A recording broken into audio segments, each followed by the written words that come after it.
Do you ever find yourself asking, am I good enough? And you know that you're doing everything right. At least that's the way it seems. But those lingering doubts still seem to creep in.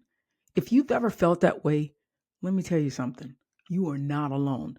Today on the podcast, we're peeling back the layers of that feeling to uncover a truth that I hope will stick with you for the rest of your life.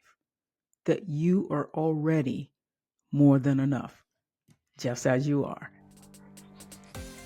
Welcome to Be You, the podcast that helps you break free from expectations, embrace your true self, and live confidently as the real you.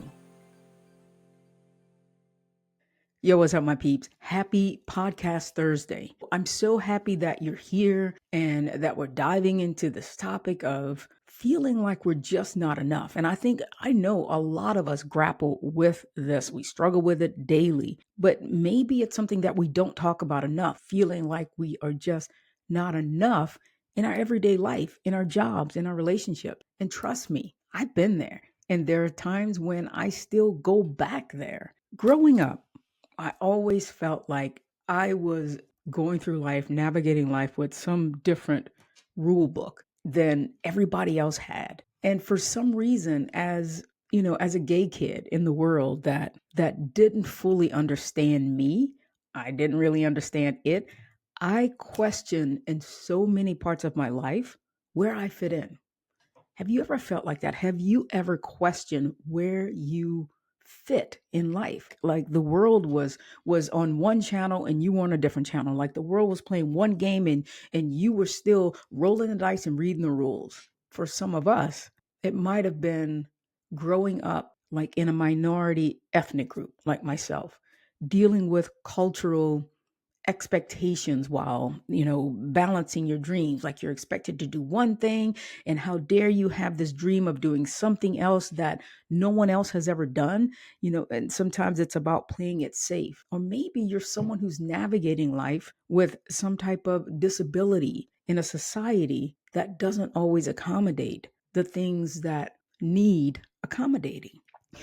I remember in high school, everybody was dating everybody. Everybody was making plans for the future, including myself. But on the inside, I was always trying to figure out how to be me, like really me. And I remember there were so many times, I played all the sports in high school. I was a theater kid and then a theater major in college. But I remember feeling like such a fake most of the time because I was trying so hard to be like the friends I hung out with, the friends that I felt like had more than I had, that maybe they had it more together than I did. And growing up during these times, I questioned everything. Like I questioned my value. I questioned why I had certain dreams. I questioned my beliefs, what I believed. I questioned my behavior, how I should act. I was always trying to figure out how to be better. But it was better, like my version of better then was how can I be better, which was more like so and so.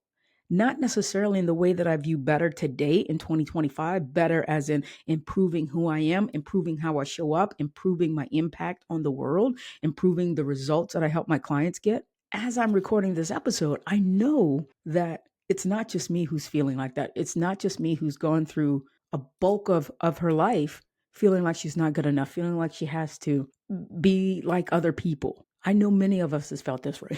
Am I right? Whether it's maybe you're neurodivergent, maybe you have a different body type, maybe you're someone who grew up in a very religious environment when you don't share those same beliefs.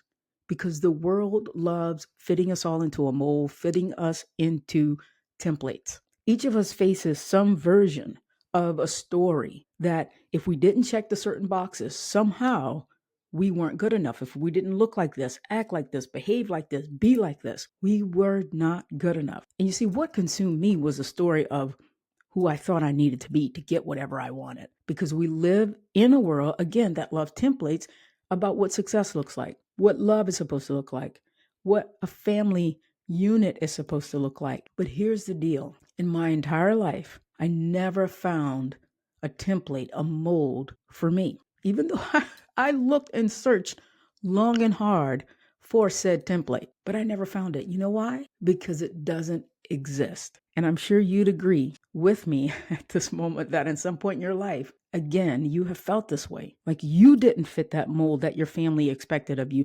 You didn't fit the mold of the family that you wanted to have, the success, the career, the money you wanted to make. You did not fit that mold or template. And even people, when I think about it, that I know I admire deeply have felt this way. Like I read Michelle Obama's book, Becoming, and even as first lady, she felt like she was underqualified to be first lady. Oprah Winfrey, someone else I admire and respect and look up to, has been honest about her struggles of self-worth, of feeling not enough, especially early on in her career before she, quote, made it. Rihanna, the artist, the musical artist, she has shared in her journey of fully accepting herself, discussing, in different interviews, how she struggled with self-doubt before she learned to embrace her unique identity and talents. And then Tina Fey, who I think is so incredibly funny. In her memoir, Bossy Pants, she discusses openly her struggles with self-esteem and, again, how she felt like she was underqualified for the roles that she took on. So my peeps, if these incredible people can feel like they're not enough, what chance do we have, right? We're incredible too, but these people are in the public eye and they have reached a certain level of success and they still feel like they're not enough. The thing is, feeling this way isn't proof that we're lacking or missing anything. I believe that it really is just a sign of being human. The thing that took me a long time to figure out was just being here, just being me without having to prove myself, without having to do all these actions, without having to say the right thing, dress the right way, walk the right way. Just being here, just being me is enough. And growing up, you see, I used to think that being different was some sort of defect. Like, seriously, I would think, why can't I be more like my friend Nicole? Why can't I be more like my friend Michelle? They've got it together. They've got all these perks in life and they come from the perfect family and they're driving the perfect car. And what's the matter with me? But as it turns out, we all are unique. And that's what makes my story my own, your story your own. And for every person listening to this episode right now, the richness that you bring to the world, your humor, your quirks, your perspective is something that no other one person on the earth can replicate. But that constant doubt, it seeps into everything. That doubt in myself that I was good enough, it made me shy away from opportunities because I thought to myself that one of the stories, what if they find out that I'm not the best? What if they find out I'm not the right fit? What if they find out I'm gay? What if they find out I hate wearing high heel shoes and girly clothes? My peeps, the emotional toll and the worrying about all of this nonsensical stuff is absolutely exhausting. I even had a client that I worked with who found herself as an adult doing more and more and more to reach that precipice of feeling like she's enough. And this stemmed from when she was a kid, when she was a young kid. And one day she decided to do all the laundry for her family. She cleaned up the entire house while her mom and her siblings weren't there. And when they all came home, no one noticed. Because no one noticed, we were able to peel back the layers of what was this cycle that she was still running through like a hamster on a wheel. Because you see, we carry this shit into our adult lives until we actually break the cycle. So, in a nutshell, my peeps, you are absolutely already enough right now with your imperfections, your scars, your stories, your experiences, your laughter, your tears. You are enough. I spent years trying to be what I thought others needed me to be, forgetting the magic of just being myself. But what I learned was the more that I lean into my authenticity, the more I was able to find that the world needs me to be exactly who I am. The world needs you to be exactly who you are. Because this journey isn't about reaching some imaginary finish line of perfection. It's about holding on to the truth and knowing without a doubt you are more than enough just as you are. So my peeps, if you got nothing else from this episode, know this. You don't have to change who you are at your core to fit in. to do something, to please someone, to get approval, like I talked about on the last episode.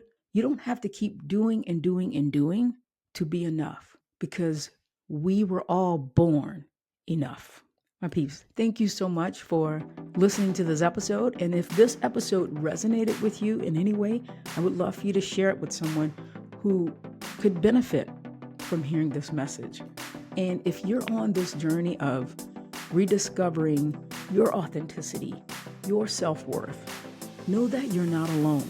And if you'd like some help rediscovering your authentic core, getting back to who you know you are and who you were created to be, I want you to click the link in the show notes and let's talk. All right, my peeps, we'll talk next week.